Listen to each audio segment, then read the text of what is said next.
Some of the algorithm கான்செப்டை வச்சு நம்ம பிரைவேட் கே கெஸ்ஸிங் அட்டாக்ஸ் வந்து பாசிபிள். ரீசெண்டாக இப்போ JWT டோக்கன் வந்து வெப்சைட்டில் வந்து யூஸ் பண்ணுவோம், ஜேசன் வெப் டோக்கன். அதுலேயுமே வந்து ஒரு பார்ட் வந்து இந்த ஏஎஸ் கான்செப்டில் தான் ஒர்க் ஆகும். இந்த கெஸ்ஸிங் அட்டாக் மூலமாக நம்ம அந்த ஏஎஸோட நெக்ஸ்ட் செஷன் என்னன்றது நம்ம கெஸ் பண்ண முடியும். இந்த guessing attack is like brute forcing மாதிரி தான், கொஞ்சம் டிஃப்ரெண்ட்டாக இருக்கும். ஸோ பாசிபிள் தான், but not that much easy.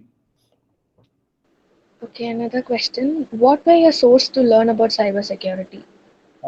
To be honest, நான் வந்து ஐ haven't went to any institution. நான் எங்கேயும் போகல, நான் எங்கேயும் சர்டிஃபைட் பண்ணல, செல்ஃபாக தான் லேர்ன் பண்ணிக்கிட்டேன். There are many source available, நான் உங்களுக்கு ஷேர் பண்ணுறேன். ஃபர்ஸ்ட் திங், நீங்கள் வந்து cyber security it's like a ocean. நீங்கள் வந்து உங்களுக்கான ஸ்பெசிஃபிக் பார்ட்டை நீங்கள் எல்லாம் சூஸ் பண்ணணும்.